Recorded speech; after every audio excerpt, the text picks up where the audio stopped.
하나님 말씀은 열왕기하 10장 32절에서 36절까지입니다.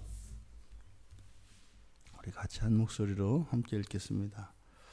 이때에 여호와께서 이스라엘에서 땅을 잘라내기 시작하심에 하사엘이 이스라엘의 모든 영토에서 공격하되 요단 동쪽 길르앗 온 땅 곧 갓 사람과 루벤 사람과 므낫세 사람의 땅 아르논 골짜기에 있는 아로엘에서부터 길르앗과 바산까지 하였더라. 예후의 남은 사적과 행한 모든 일과 업적은 이스라엘 왕 역대지략에 기록되지 아니하였느냐? 예후가 그의 조상들과 함께 잠에 사마리아에 장사되고 그의 아들 여호와스가 그를 대신하여 왕이 되니라. 예후가 사마리아에서 이스라엘을 다스린 횟수는 28회이더라. 아멘. 28년에 북이스라엘의 왕으로서 그리고 그 아들 여호와스에게 왕위를 물려주고 세상을 떠난 예후. 이 예후는 엘리야가 사명을 받은 기름 붓도록 사명을 받은 세 사람 가운데 한 사람이었죠. 엘리야가 기름을 부어야 하는 이 세 사람은 하사엘, 예후, 엘리사 그랬습니다. 그러니까 엘리야를 통해서 하나님께서 기름을 붓는 이 세 사람은 특별히 하나님의 심판과 관련된 사람들이었습니다. 우상숭배로부터 우상숭배에 물들어 있던 이스라엘, 그 이스라엘을 바로잡기 위해서 하나님이 선택한 사람이 바로 이 세 사람이죠. 이 열왕기 저자는 이 예후를 매우 특별히 취급하고 있습니다. 그래서 어쩌면 한 개인의 이런 악, 이것은 분명히 문제입니다만 그것은 문제가 되지 않을 정도로 이 사회의 악이 만연하였고 심각하게 타락하였던 그때 당시의 시대 상황을 반영하는 것처럼 이 예후에 대한 하나님의 인정의 말씀들, 그리고 예후에 의해서 이루어지는 이 아합 가문에 대한 하나님의 징계, 이 부분을 굉장히 이제 부각시키고 있습니다. 근데 그것은 개인적으로 굉장한 이 정권에 대한 야심, 그런데 그것이 하나님의 뜻과 합치되어져서, 그러니까 마치 하나님의 뜻을 이룬다고 하는 명분을 가지면서 자기의 그 사리사욕을 채우고 있는 그 예후에 대해서 하나님께서 선한 일을 한 것으로 인정을 해주기까지 합니다. 그리고 집요할 정도로 바알 숭배에 빠졌던 북이스라엘과 심지어는 남유다의 그 아하시아 왕과 그리고 그 형제들까지 전부 죽이는 그 일들을 낱낱이 열왕기 저자가 따라가면서 그것을 일일이 묘사했습니다. 그러니까 개인의 선악을 막론하고 이때 당시는 사회적으로 그리고 국가적으로 만연하였던 그 우상숭배, 바알 신앙에 대한 그 우상숭배에 대한 우상숭배를 제거하는 것, 그것이 가장 시급한 문제였다라고 하는 것을 보여주는 것 같습니다. 때로는 세상이 너무나 타락하고 악해서 한 개인들의 악조차 그것을 용납해야 되는 것 같은 그러한 시대의 상황이었던 것 같습니다. 그러니까 어쨌든 예후가 자기 자신의 그 야욕을 채우기 위한 것이긴 하였습니다만 이 바알 신앙 자체를 제거하려고 하는 이 개혁의 움직임을 열왕기 저자는 분명히 높이 평가하고 있습니다. 게다가 이 예후는 또 특별히 기름 부음 받은 사람입니다. 기름 부음 받은 사람이었습니다. 그런데 이 예후는 원래 엘리야를 통해서 하나님께서 예언을 하실 때 하사엘을 맨 처음에 하나님의 심판의 도구로 쓰신다고 했습니다. 그래서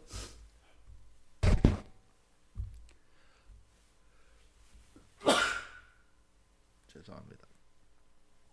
하사엘의 칼을 피한 자, 이것을 예후가 이제 심판할 것이고, 또 예후의 칼을 피한 자 엘리사가 심판할 것이다. 이렇게 해서 하사엘을 통해서 실제로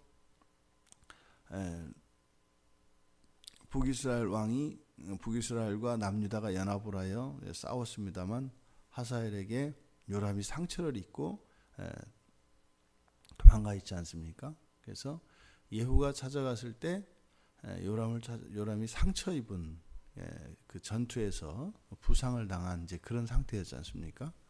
그래서 실제로 하사엘과의 전투에서 살아남아서 치료 중이던 요람이 예후의 손에 이제 죽지요. 그래서 하나님의 그 말씀이 그대로 성취되어집니다만, 말씀드렸던 것처럼 이 예후조차도 하나님의 심판의 도구로 쓰임 받았다는 그것이 악을 저질렀을 경우에, 우상 숭배를 저질렀을 경우에 똑같은 심판의 대상이 된다라고 하는 이 사실을 예후가 놓쳤던 것 같습니다.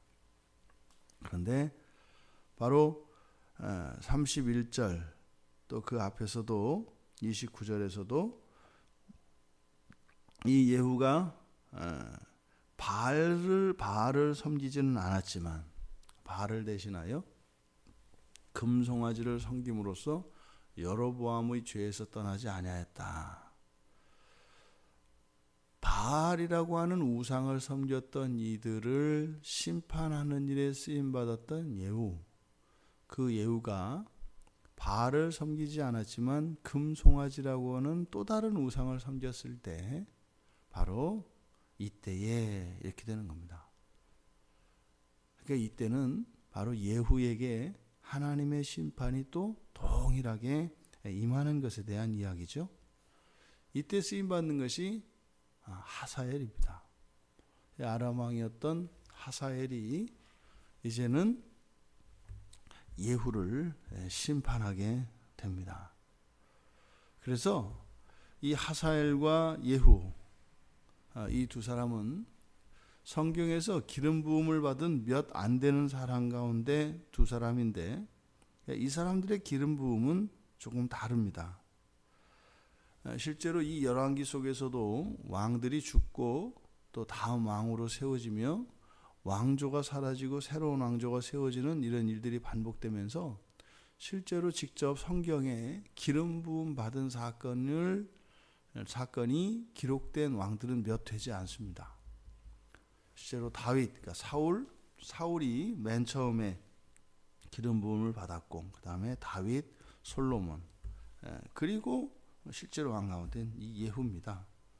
그리고 요시야가 있고, 그 다음에 요시야의 아들 여호와하스, 이 사람들만이 직접 기름 부음 받은 그 내용을 기록하고 있습니다. 그런데 이 예후와 하사엘의 경우에는 보통 우리가 이 기름 부음은 이제 삼중직의 기름 부음을 받지 않습니까? 또 이 하사엘의 경우는 이스라엘 사람도 아니고 아람의 왕입니다. 근데 이방의 왕인데 기름 부음을 받은 이 사건, 이것은 바로 하나님의 심판의 도구로, 그러니까 보통은 이 삼중직은 이스라엘의 왕과 제사장과 선지자, 대제사장에게 기름을 붓습니다마는 이방의 왕인 하사엘, 이 하사엘에게조차 여호와께서 기름 부으라고 하심으로써 그를 하나님의 도구로 사용하십니다. 그 일, 바로 이 하사엘을 사용하시는 그 일이 지금 마지막으로 예후의 마지막 장례식 장면에서 하사엘이 등장을 합니다. 우리가 이 세상을 살아가며 늘 예수 그리스도 안에서 이루어진 이 구원과, 그러면 타락한 이 세상을 살아가는 우리들의 실존, 그러니까 구원받은 신자로서 구원받지 못한, 구원받아야 될, 구원받고 있는 이 세상을 살아가는 우리 신자들의 삶의 모습이 어떠해야 할 것인가 하는 것을 우리는 구약을 통해서 교훈을 얻을 수가 있습니다. 종말에 완성되어진 그 구원은 현재의 삶 속에서는 완성되어져 가고 있는 구원이지요. 우리가 예수 그리스도 안에 구원의 확신을 가지고 하나님의 그 구원 안에 들었다 할지라도 구약에 제시되어진 이 율법들은 우리들에게 선한 것으로서 순기능을 합니다. 이 율법에 대한 논쟁도 뜨겁고 자꾸만 논란이 일어나는데 대표적인 것이 예수 그리스도를 믿었다 할지라도 율법을 지켜야만 구원에 이른다는 겁니다. 옳지 않습니다. 구원은 우리의 행위와 무관합니다. 두 번째로 율법은 완전히 폐기되었다는 겁니다. 그래서 이 율법은 더 이상 아무런 기능도 하지 않고 아무런 효력도 없으며 그리스도인의 삶과는 완전히 무관한 것이다라는 겁니다. 그것은 구약의 백성들에게만 적용된다는 것이죠. 근데 이 율법은 하나님이 주신 것으로서 물론 이 세상을 살아가고 있는 성도들을 향하여 주신 것입니다만 율법 안에 담겨 있는 그 원리들은 진리에 기초한 것이기 때문에 변함이 없습니다. 이 세상을 살아가는 동안은 그것이 우리에게 의무가 되어지고 우리가 애써서 지키려고 노력하지 않으면 그리고 하나님의 은혜가 있지 않으면 지킬 수 없는 것입니다만 훗날 완성되어진 그 날에 이르면 율법의 정신과 율법이 명하는 이 모든 것들은 그저 자연스러운 우리들의 성품이 되어지는 것들입니다. 그러니까 구약에 주어진 율법이라고 하는 것은 장차 완성될 나라에서 완성될 그 하나님 나라에서 우리의 자연스러운 삶의 습관과 삶의 생활 양식 이런 것이 되는 거다 이 말입니다. 그러니까 아직 구원을 받았으되 구원이 완전히 이루어지지 않은 이 중간지대와 같은 이 세상을 살아가는 우리 신자들에게 있어서 이 율법이라는 것은 절대적으로 지켜야만 구원에 이르는 것도 아니고 우리가 살아가는 것과 아무 상관이 없는 그런 율법 폐기론자들의 주장도 맞지 않습니다. 율법과 상관이 없는 구원, 그러니까 오직 그리스도를 믿음으로서만 우리가 구원을 이룹니다만 구원받은 신자들의 삶의 성향 속 우리 내면의 마음속에 내면에서는 반드시 이 율법을 향한 추구가 일어난다는 겁니다. 결과적으로 말이죠.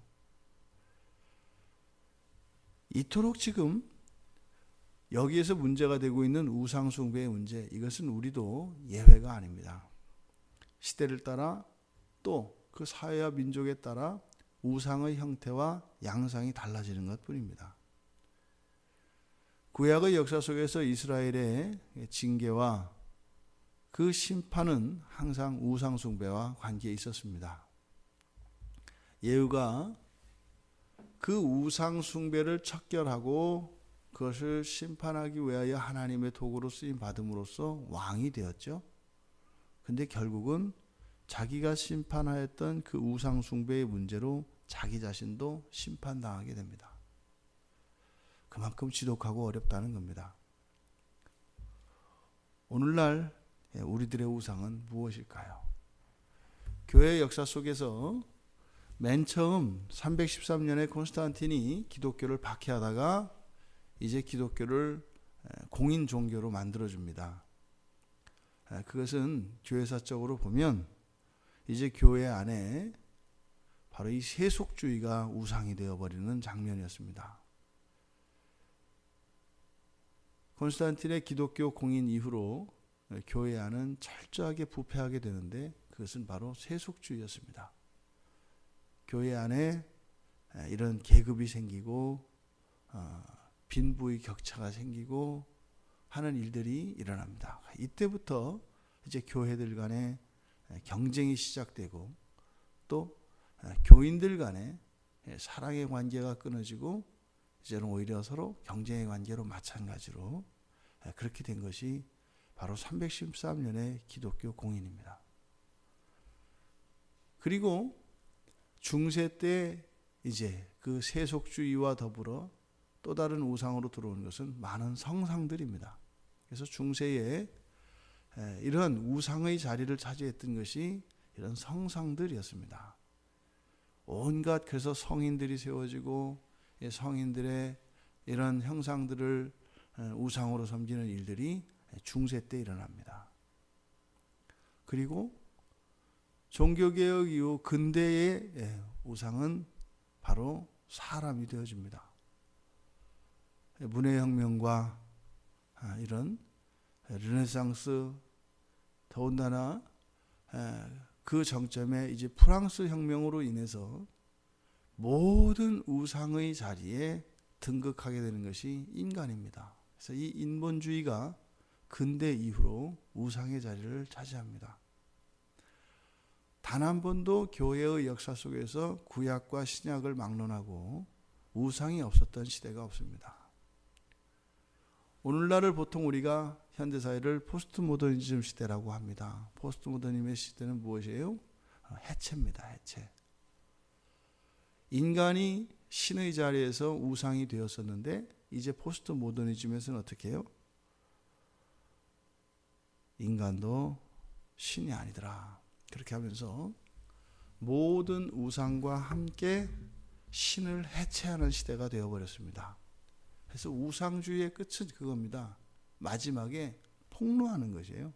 신이 아니다라고. 그러니까 하나님과 같은 것으로 이런 우상들이 계속해서 생겨나고, 그래서 하나님과 같은 반열에 여러 것들을 올려놓습니다. 끊임없이. 그리고 나서 마지막에 가서는 우상들이 헛된 것이니까 참 하나님과 거짓된 우상들을 같은 위치에 놓고, 그리고 이 포스트 모더니즘 시대에서는 어떻게 하는 거예요? 우상이 신이 아니니까, 우상이 신이 아니니까 참 하나님도 신이 아닌 게 된다 이 말입니다. 그래서 그냥 해체시켜버리는 것입니다. 그 뒤에 또 다른 우상이 있을까? 글쎄요. 그것은 아마 과학기술일 거라고 예측을 합니다. 그래서 미래 사회는 예수님이 오시기 전까지 미래 사회의 가장 큰 우상은 이제 과학이 될 거다. 그래서 보통 이제 기술자이면서 정권을 잡는 사람들, 이런 사람들을 이제 테크노크라트라고 합니다. 그러니까 잘 다스리고 이런 사람들이 왕이 되는 것이 아니라 엔지니어들이 이제 대통령이 되는 사회가 올 것이다. 과학기술자들이. 그래서 가장 뛰어난 과학 지식을 가지고 있는 사람, 그 힘을 가지고 있는 사람이 이 세계를 다스릴 것이다. 그래서 이런 정신세계의 가치는 다 사라지고 인간의 과학기술이 이제는 마지막 신의 자리로 올라설 준비를 지금 하고 있습니다. 그런데 어떻다고요? 이 모든 우상은 반드시 하나님의 심판을 받습니다. 오늘날을 살아가는 우리 기독교인들은 어떤 존재들일까요?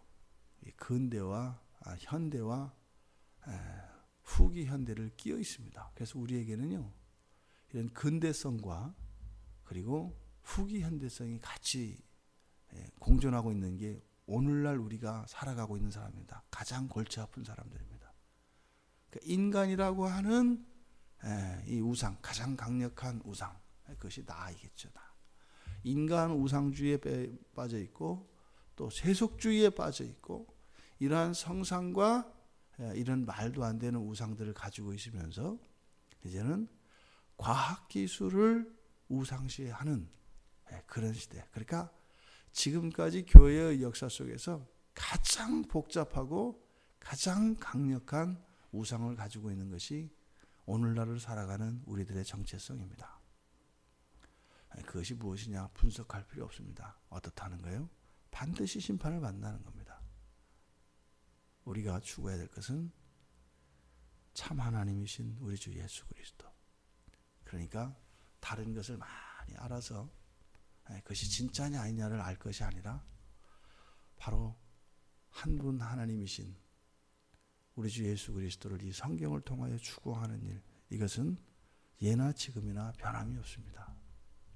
우리 인생의 주인은 예수 그리스도 한 분이심을 고백하며 또 우리 안에 있는 이런 우상의 요소들, 그리고 심지어는 모든 것을 해체시키고 하나님을 부인하게 하려고 하는 이 시대 정신을 거스르며 우리의 신앙을 따라 살아갈 수 있는 우리 모두가 되기를 주님의 이름으로 축원합니다. 하나님, 결국 기름 부음을 받았던 예후가 그 기름 부음을 받았던 그 사명 때문에 또다시 죽게 되는 너무나 어처구니 없는 이 사건을 저희들이 그동안 살펴보았습니다. 우리가 구원을 받았을 때 구원을 받지 않은 사람들처럼 살아가려고 하는 우리들의 이 타락한 본성을 길들여 우리 주 예수 그리스도를 추구하며 살아갈 수 있도록 도와주시고, 하나님이 저희들을 택하시고 저희들에게 성령의 기름 부음을 받은 사람들로서 하나님 말씀을 따라 그렇게 살아가기를 소원하며 그 은혜를 덧입으며 하나님의 은총을 누리는 사람들로, 그래서 한평생 저희들의 구원을 이루어가는 저희들이 될 수 있도록 축복하여 주시옵소서. 감사하며 예수님의 이름으로 기도드리옵나이다. 아멘.